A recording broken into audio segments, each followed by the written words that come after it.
Hey everybody, welcome back to Tim Travels. It's Terry, your host. So, I got a story to tell you, but first, so we just dropped a load off in the Queen City, and as I've told you in the past, there's a lot of Queen cities, but it's the Queen City of Cincinnati, home of your AFC champion Cincinnati Bengals. Not my AFC. That'll be when the Bills win it again. The AFC, that is. So we kind of like got, well, anyway, so we were over in Franklin, Ohio yesterday and waiting to deliver because our delivery was at like 2 this morning, or that was our appointment. Let's just say that. At Kroger. But and that place was kind of sketch. It was built like in 1948, when everybody drove a Brockway day cab and had a 45-foot trailer. And before they decided to build a shop right in the middle of where you would normally set up to back into their unspacious docks. But we're in Franklin, and Franklin, of course, is named after our 14th president, Franklin Pierce. Everybody, I'm just joking. It's named after Benjamin Franklin. But you knew that. The interesting thing about the town is that the first mayor of the town of Franklin was a guy by the name of Absalom Death. Yeah, that's right, Death, like D-E-A-T-H. But get this, the dude was a doctor. Yeah, the first mayor of Franklin was a guy named Dr. Death. Absalom at that, right? So, William Faulkner, Absalom, it's a biblical name. But here's the other, even maybe slightly more amazing fact about that their first mayor was named Dr. Death. He was he was one of 2 doctors who have practiced in the town over the years whose last name was Death. There's a lot of crazy last names and a lot of crazy professional matchups. Like, my kids used to have a dentist whose last name was Lawyer, Dr. Lawyer. But come on, Dr. Death. These dudes they were way out in front of Jack Kevorkian. Like, they just totally, they were the trendsetters. Dr. Death, Absalom Death. But anyway, so that's a little history of Franklin. It's in Warren County, which of course is named after Elizabeth Warren, or maybe it's Gouverneur K. Warren, savior of Little Round Top, of Round Top in Gettysburg. I don't know who else. Earl Warren, Chief Justice of the Supreme Court. Warren Beatty, maybe. I don't know. But Warren County's named after somebody that probably had the name Warren. So this past week has been one of those crazy trucking weeks. So we picked up a load. So we went to Pennsylvania with a load, and then I had a tire looked at in Springfield, and they're like, "Hey man, your steers are really wearing unevenly." And I told you about that in the last video.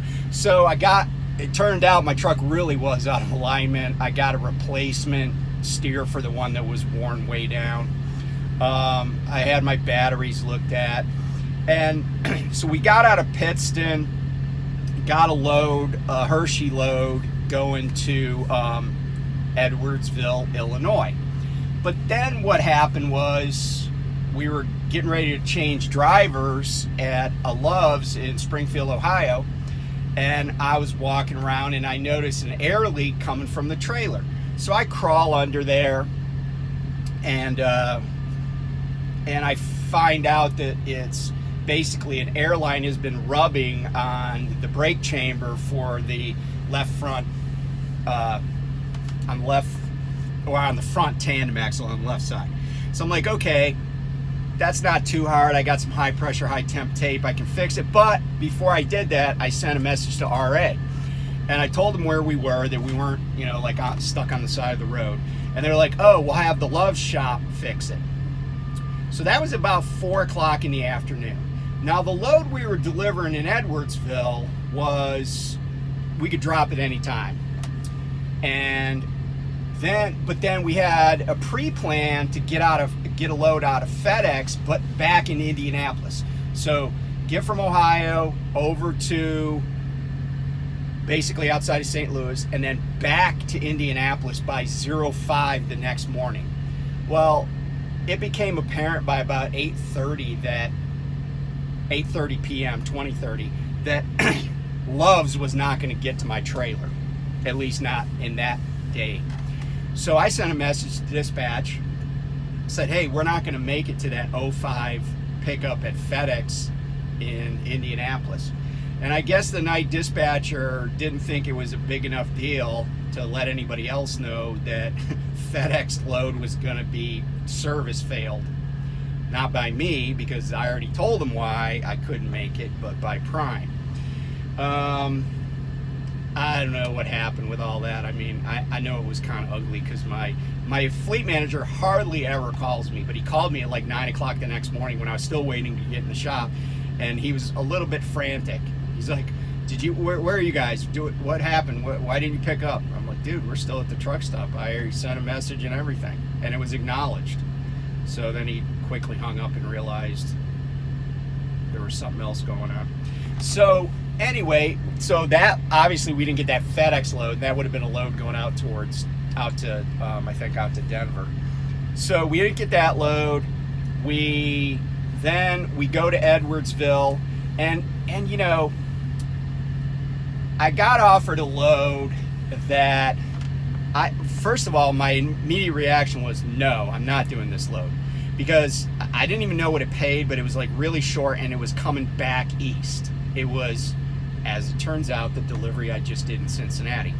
Well, so this is the whoops, I did it again category, because every time my initial reaction to a load has been negative, which is rare, it has turned out to have been a really good premonition. So I didn't reject the load because my manager's like, hey, look, you know, I'm just trying to keep you running. This load pays really well, and you know, then I'll get you something out of Ohio. Well, so I was like, okay, I can time this load where I pick up and right at the back end of the pickup window, and then I can run it straight away to the 90.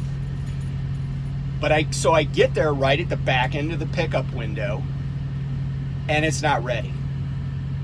But we could live load you, except there were like 4 other trucks in front of us, and they were going to go through at least one shift change. Actually, it was 2 by the time we got out of there. So anyway, they don't get us loaded till the following morning. So we end up getting an appointment that's 22 hours after the original appointment. So what was going to be a small day trip that was going to be paying well ended up a much longer trip paying well. But maybe not as well, because, you know, I've talked about my daily frictional costs and everything. So now it's Friday. Happy payday to everybody. We're going to pick up a load, and this load is going from Ohio out to the West Coast. So I'm happy about that. I don't have any more. Hopefully my run of, you know, odd luck. I don't want to say bad luck, because nothing's like bad. It's not like, you know, I just kind of take it as it comes. I mean, you know, I don't cry when my dog runs away. I'm not angry about the bills I gotta pay. So I don't even get angry when my mom smokes pot. So why would I get upset about, you know, this stuff this week? I mean, I'm still making a living. We're still driving down the road. We're still safe. So it's all good. So anyway, hey, thanks for tuning in. We'll keep you updated, and let you know what's going on at the next place we go. So talk to you later. Be safe. Bye.